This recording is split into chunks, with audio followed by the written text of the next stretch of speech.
we're going to have the St. Petersburg Economic Forum in Russia. And at the same time, we know the other forum is the World Economic Forum in Davos. How do you see the plurality of the people, of the countries who are participating in St. Petersburg Economic Forum comparing to the plurality and what we have been witnessing for such a long time in the World Economic Forum? Well, we have a picture of the division of the world, basically. I mean, the World Economic Forum historically is basically the celebration of the West. This is the celebration of the Western economy. It used to be the meeting point for most prominent industrial leaders. And it was an opportunity, in fact, given to the economic leaders to meet with political leaders. That's the fundament of the World Economic Forum.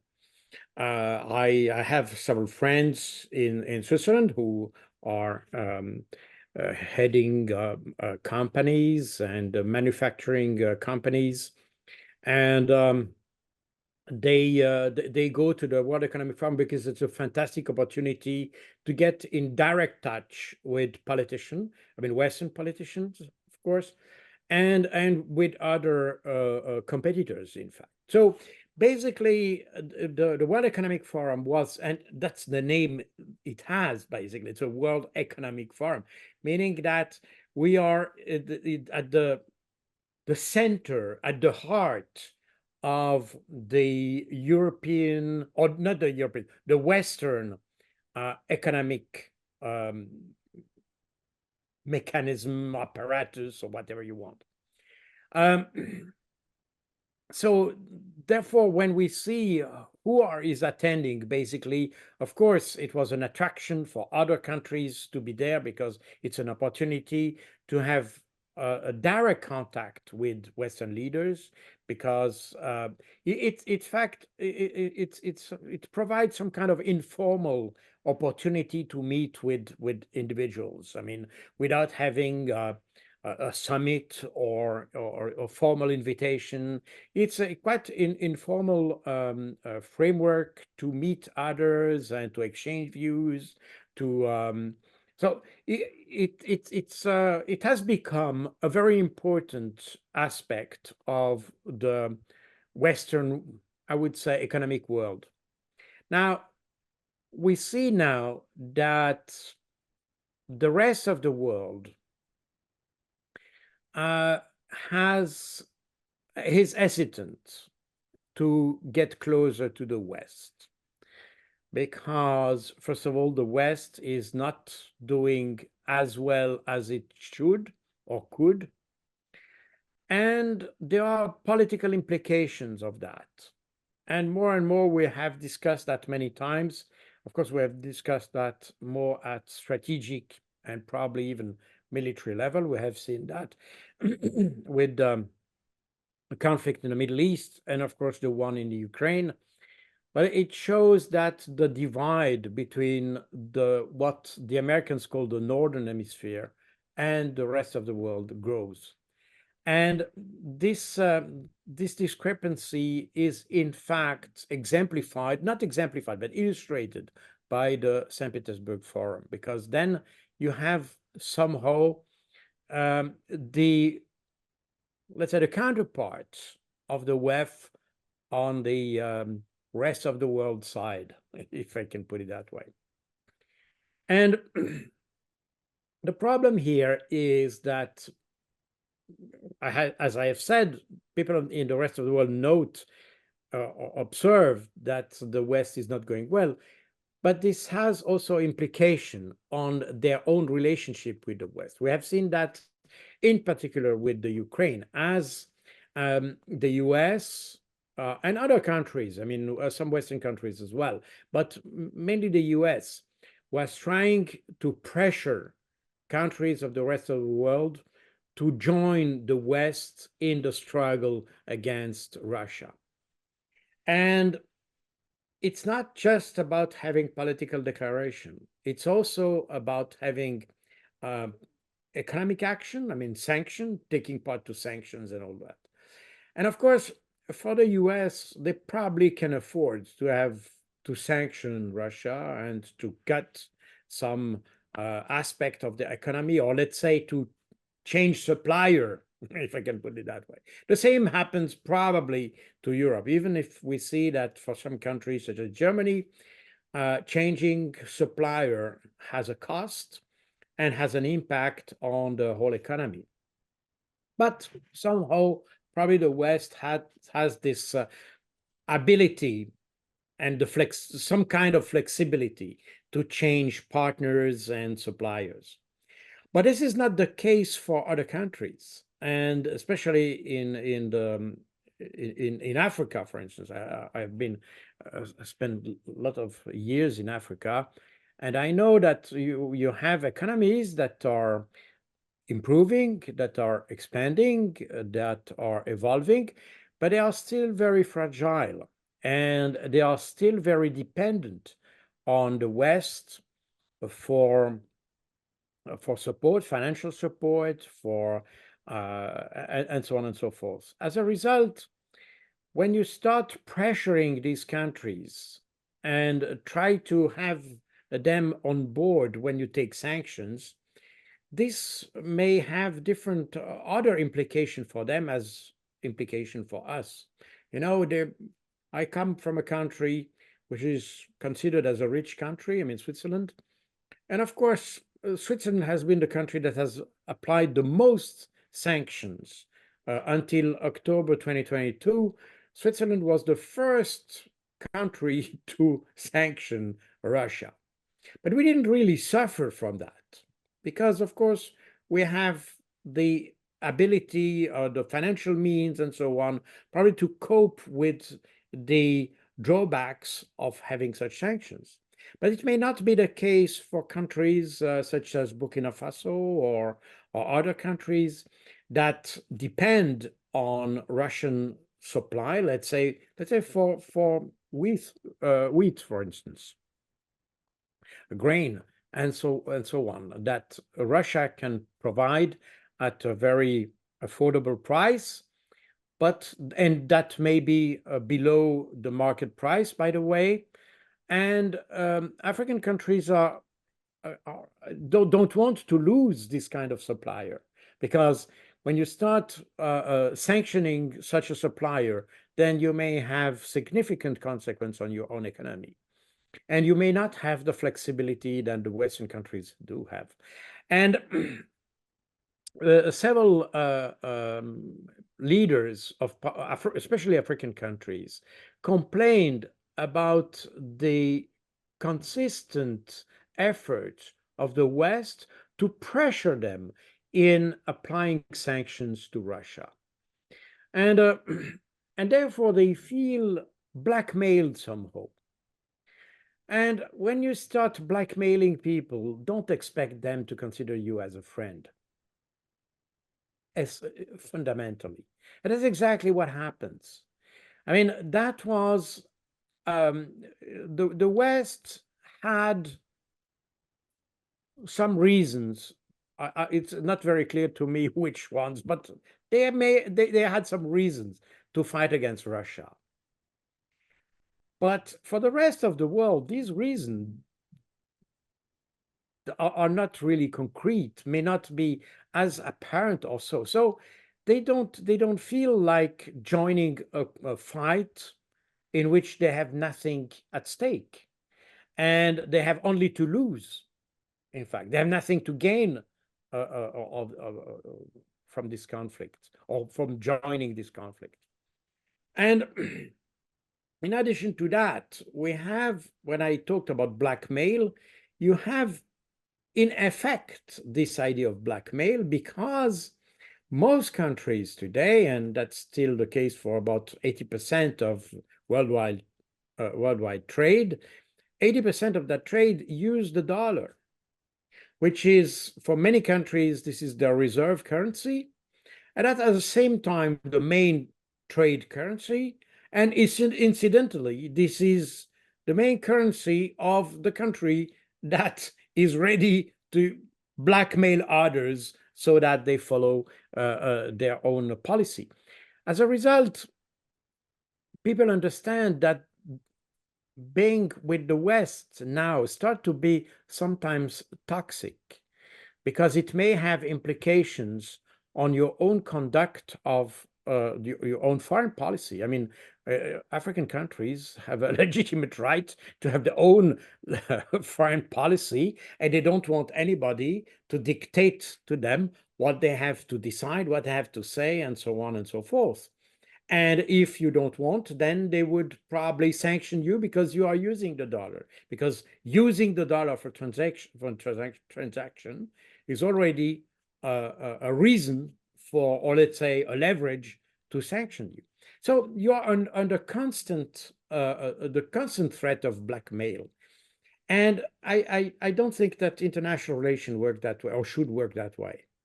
But that's the way it works in the last 40 years or so.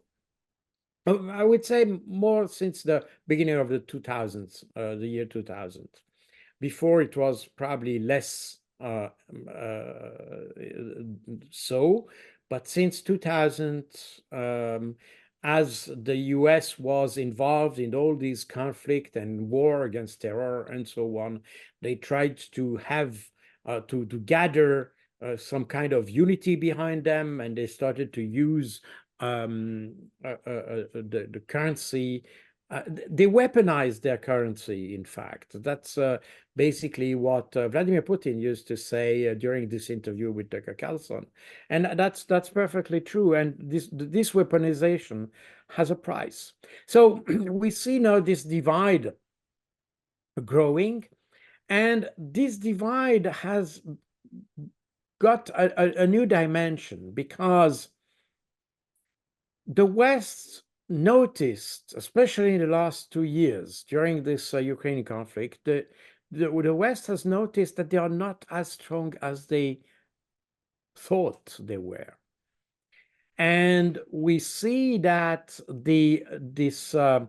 it's not just about the trade with natural gas or oil with Russia, but because the West has somehow associated the fight against Russia with the fight against China. Now the effect of this Western posture has led to the buildup of a Eurasian bloc, so to say. And now the West is facing this bloc. But if you look at the pattern of the international trade, you will say that basically everything comes to and comes from that Eurasian bloc. And even when you start to sanction China, I mean, if you look at commodities, if you start to sanction oil, or you start to act or to fight against, let's say, Russian oil products and so on, you will have suddenly an international impact. The same when you start sanctioning China for microchips or whatever, you will have very quickly an impact on international trade, because basically, even if you want to say, okay, I don't import Chinese EVs, or I would put very high tariffs on these imports, but if you do so, and you, for instance, you say, oh, I stop to import microchips or whatever, you will see that it very quickly impact on your own economy, because you are using, even if you manufacture vehicles like EV, for instance, you use Chinese microchips to build your own EVs. So when you start sanctioning these microchips, then it means that your own vehicles will become extremely expensive. And regardless of the tariffs you have imposed on the Chinese EVs, your own products will not be competitive, because of the content of your car still depends on China. meaning that, in fact, trying this kind of,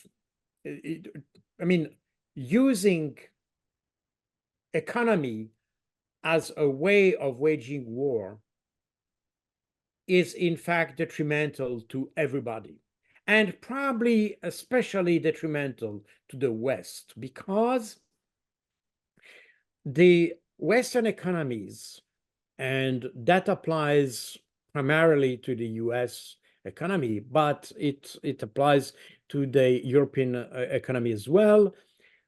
The West tends to have their economy based on financial engineering and no longer on industrial engineering, meaning that we tend to have outsourced our production capabilities to China, to India, and to other countries in the world, meaning that if at one point we would like to redirect our economy and trying to be more based on production capabilities, we will not be able to do that because we are no longer competitive.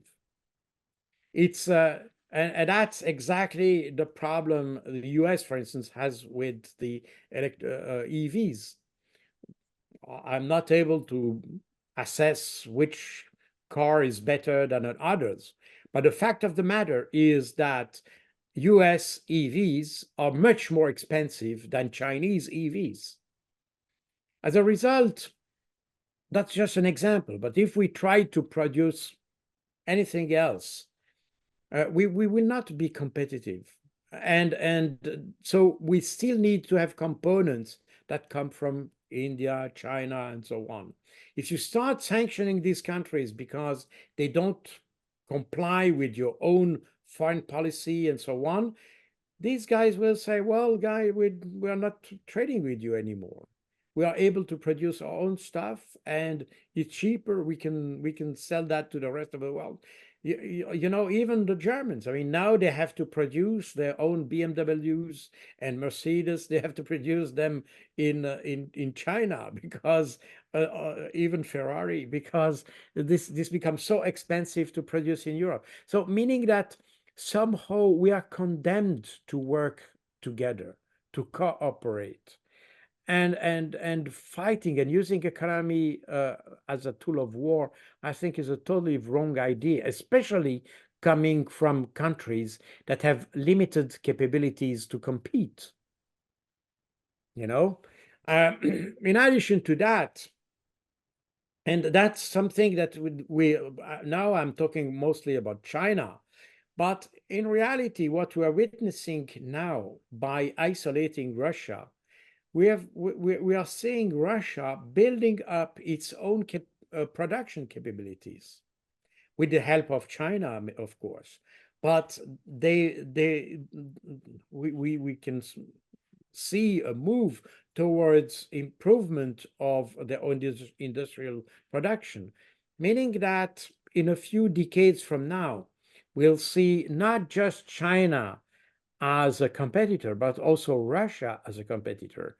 And I don't even mention here India and so on, because India, as of now, is not subject to the same pressure, or this is not the subject of the same conflict.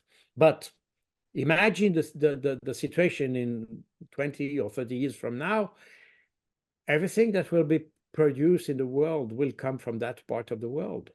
I mean, Russia, China, India.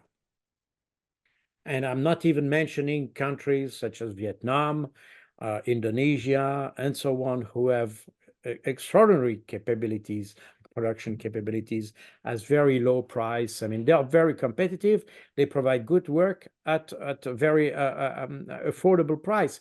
As a result, this is a very bad idea from the West trying to exclude these countries from the international trade, to exert pressure on them in order to make them, to force them to be our allies. I think it's a terrible mistake, because the center of gravity, I mean, you know, just after World War II, and even, I mean, in the first half of the 20th century, the center of gravity of economic activities on the world were definitely in the West.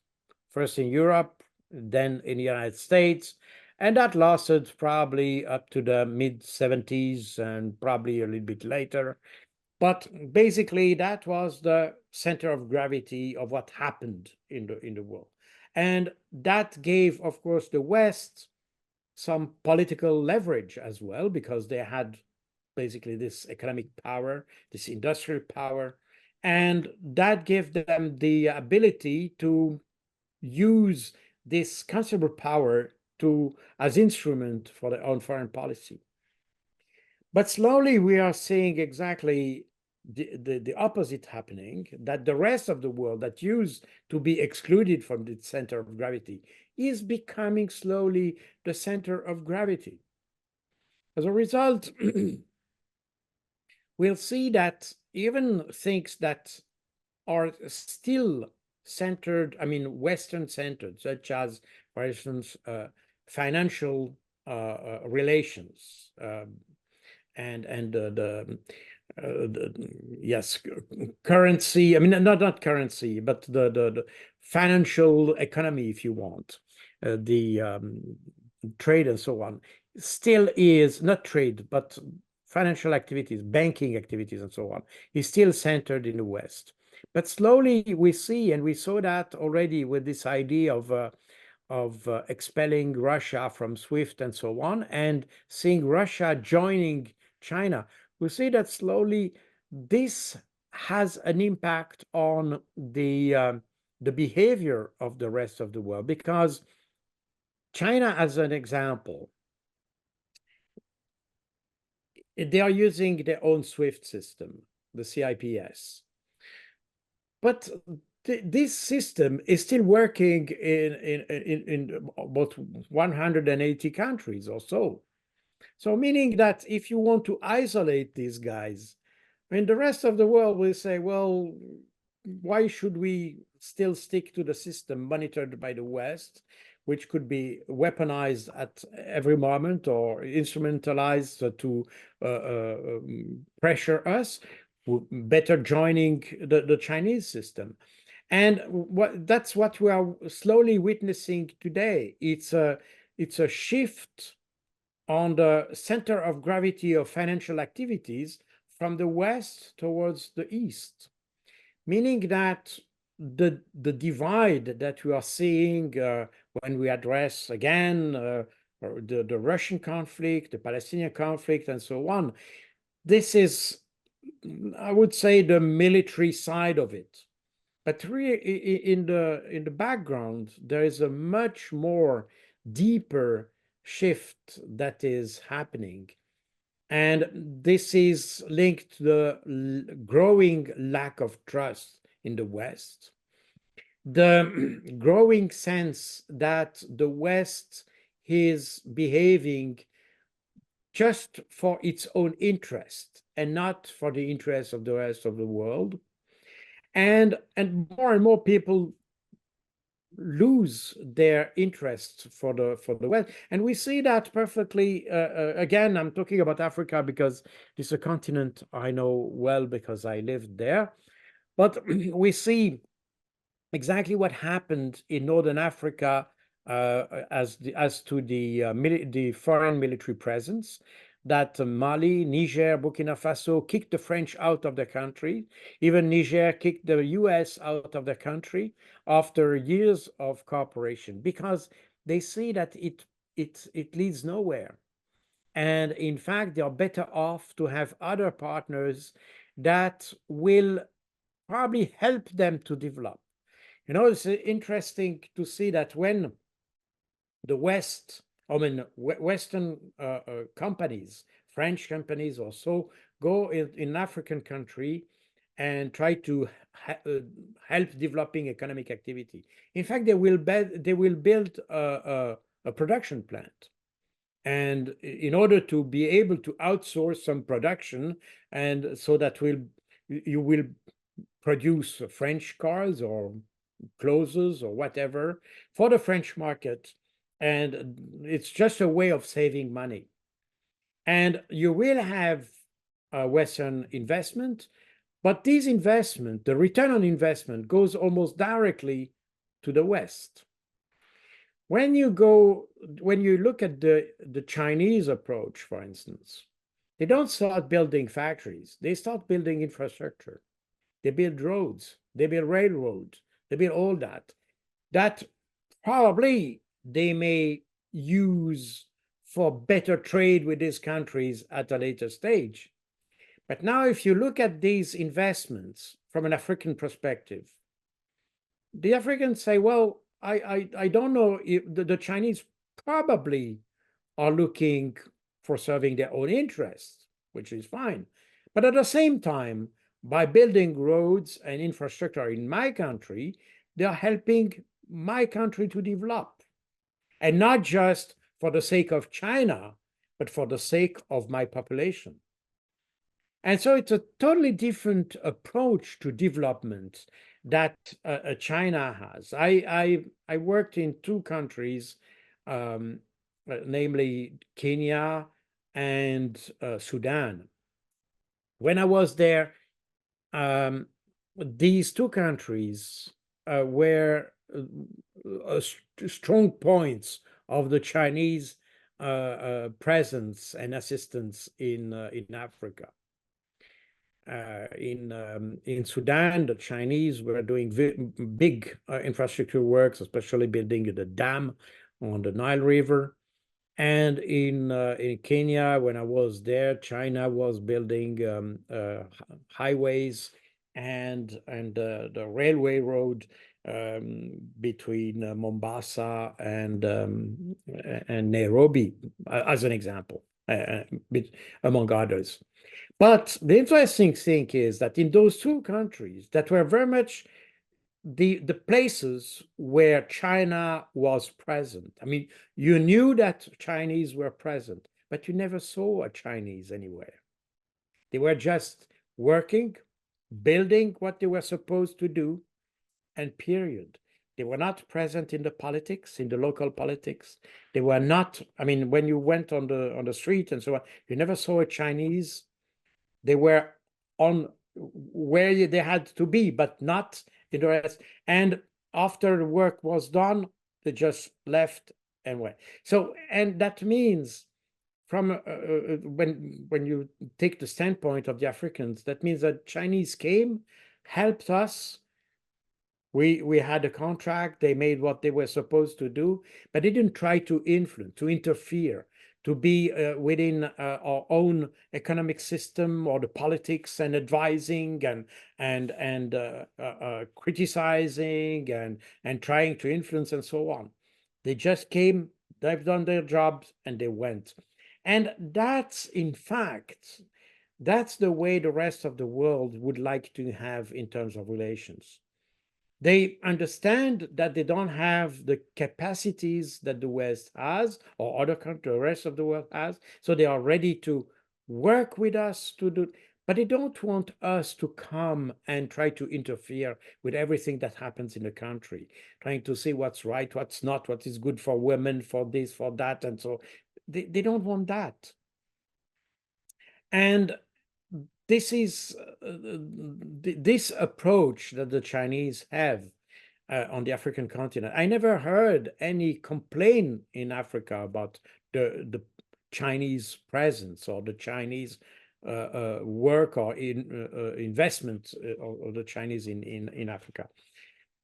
So we see here two different philosophies in terms of approach and cooperation with the rest of the world. And more, I think the rest of the world has understood that the West is helps just for the sake of the interest of the West, not for the sake of the interest of the people they're supposed to help. So that's, in fact, based on my own experience and what I observed, I could see in Africa and elsewhere. You see, just come to my mind, but when I was in Afghanistan, the Afghan told me the same thing. I mean, more than 85% of the US investment in Afghanistan during the 20 years they were there, more than 85% of this investment came back to the US, because all the work they were doing, like building roads and things like that, this work was done by American companies, not by locals, meaning that what the benefit from the local population was basically nil. They didn't benefited from that.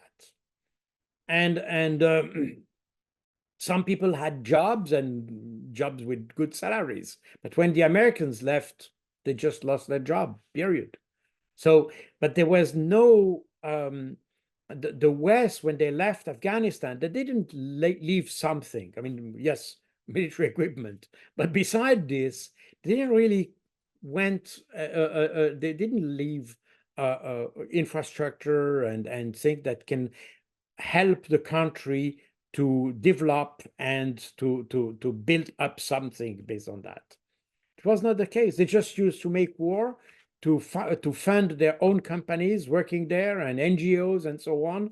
When the war was over, all these guys went back in the West, and nothing was left in the country. So our approach of development is totally different from the one that these countries expect. And my view is that so far it's not a surprise if the rest of the world understands that it's not interesting to work with the West, because we are not providing anything, basically.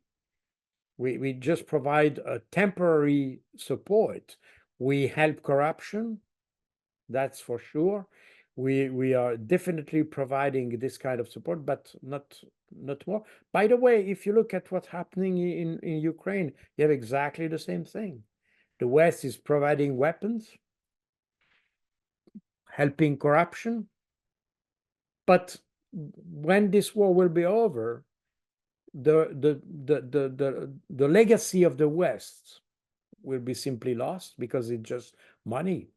And the legacy will be all the nice properties that Zelensky and others have acquired in the West.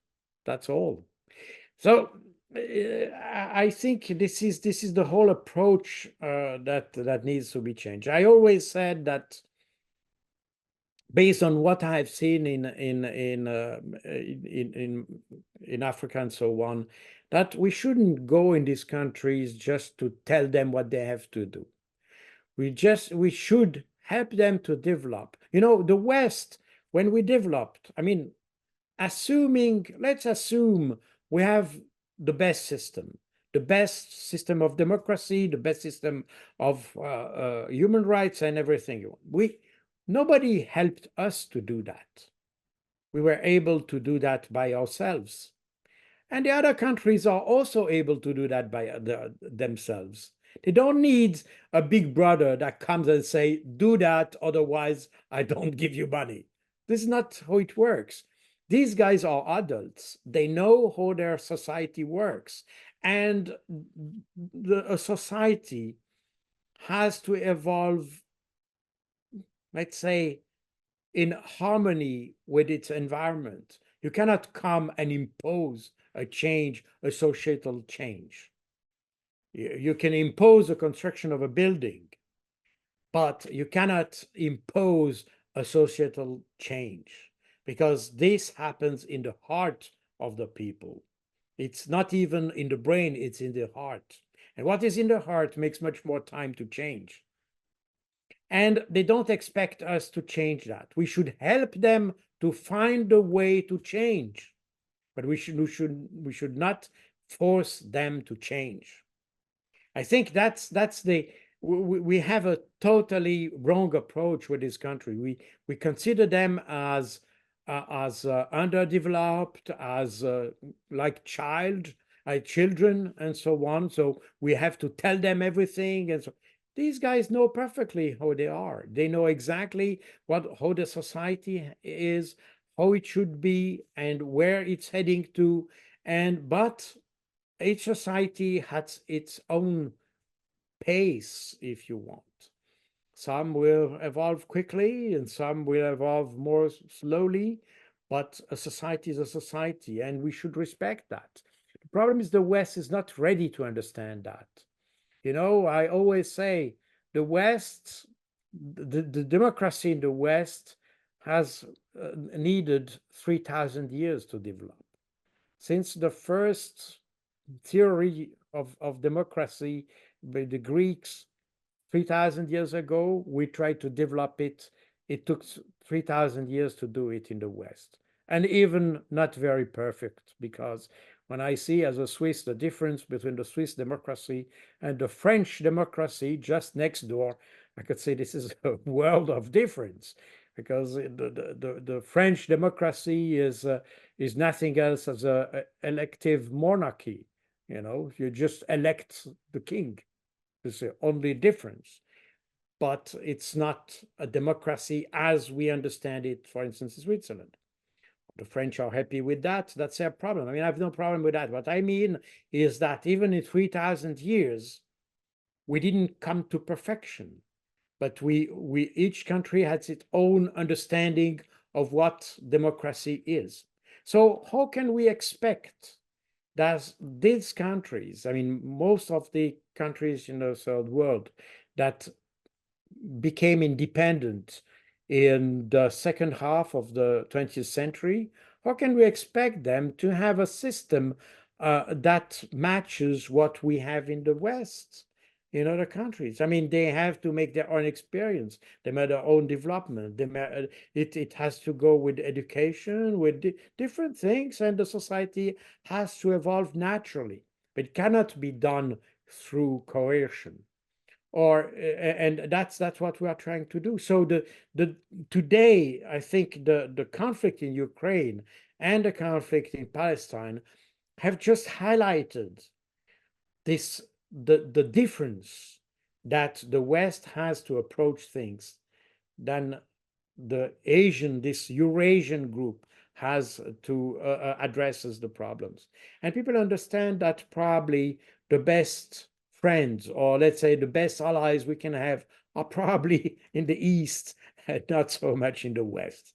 I think that's, I mean, in a nutshell, that's my perception of how things have evolved in this last few months, and that explains a little bit the development and the interest of the BRICS. Because interestingly enough, the BRICS is not a new thing. It's not new. And China is a big power, but it's not new either. I mean, China has taken a few years, but let's say since about 15 years or so, China is a big, important country. It was even before, but let's say economically and so on, it has become a serious competitor to the United States in the last 15 years. And the BRICS existed at that point, but it didn't attract so much some interest from the rest of the world. But we saw during the Ukrainian crisis, suddenly you have this interest for the BRICS coming from all parts of the world. And even the Palestinian crisis led even Latin American countries to be suddenly interested for the BRICS. Meaning that there has been a trigger to that interest. And the trigger was the behavior of the West in those crises. So that's my assessment, because again, the BRICS existed before the Ukraine crisis, but nobody was very much interested because nobody understood and probably could see the benefit of it. But suddenly this Ukraine crisis highlighted the benefit of being in another kind of structure than the G7 or whatever. And that's exactly what we are witnessing. So it supports this idea that I have explained in my book, The Russian Art of War. This is that the strategic gain of Russia is much bigger than what we are just saying. And not just because of Russia itself, but also because the Western way of handling the crisis has pushed Russia to be closer to China And those two countries are the two countries that today tend to lead this BRICS initiative and have shown another way of understanding international relations. By the way, we have mentioned that on your channel a couple of times, but we see when we look at the diplomatic activities in the last 2 years, it's fascinating to see that the Western diplomacy is just inexistent. The Western diplomacy for the Ukrainian conflict, I mean the European one, is totally inexistent. We're talking about Anthony Blinken, we're talking about these guys from the US, Victoria Nuland, Blinken, and so on. But on the European side, zero. Same thing for the Palestinian conflict. Today, when we are talking about influencing Netanyahu or trying to find a solution or trying to find some kind of way of negotiating, regardless of it, if it's with intelligence services or with diplomats and so on, when we talk about these aspects, the US come at the surface and no the Europeans.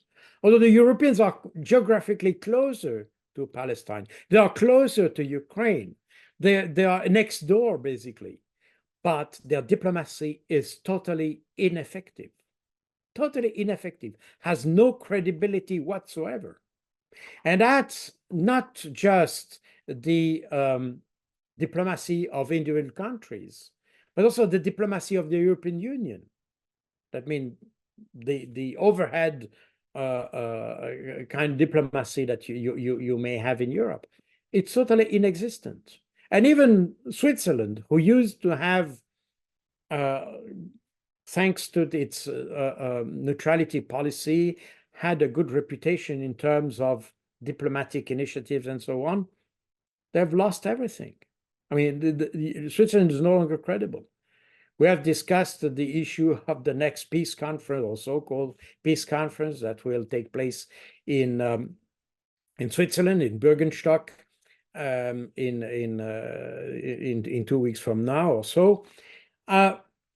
Nobody is interested, and everybody doubts that this conference could bring any fruit, meaning that we see that the West has lost all its credibility, and especially Europe and the US as well, because at the same time, we see that even if we talk about the US diplomacy and the US influence and so on, we see that Netanyahu doesn't react to any request from the US, that when the Ukrainians attack, for instance, early warning radars of the Russians, they do that against the advice of the Americans, meaning that the Americans have absolutely no influence.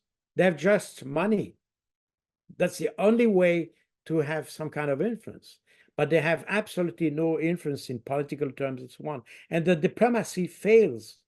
On the other hand, if you look on the other side, you see on the Russian side, on Chinese, India, Iran even, you have an extraordinary dynamic diplomacy and diplomatic activities that tries to find solution to problems.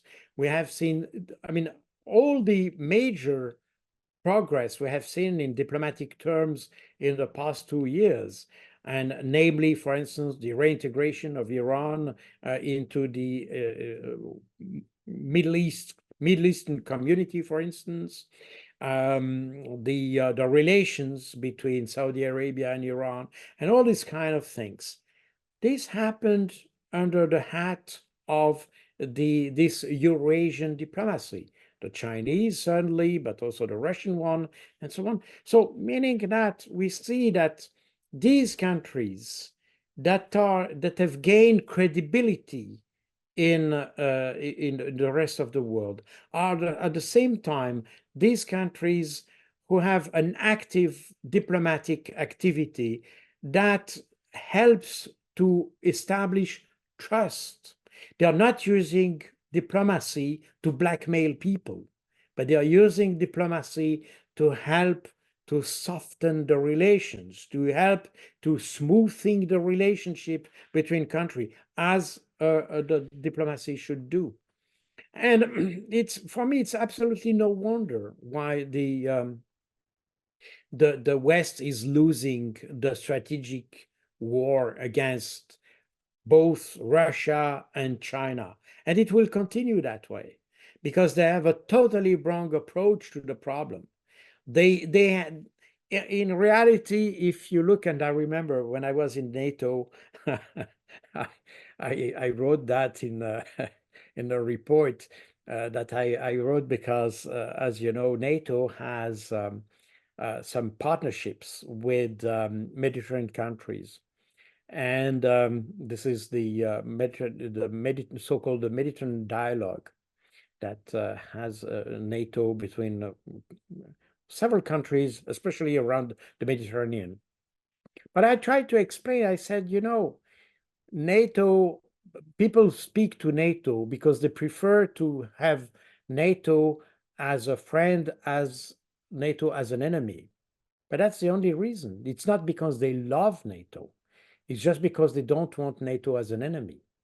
So basically, what we are seeing in such kind of partnership, it's some kind of what the Americans used to do, this gunboat policy, you know. So if you are not my friend, you are my enemy, and I will destroy you.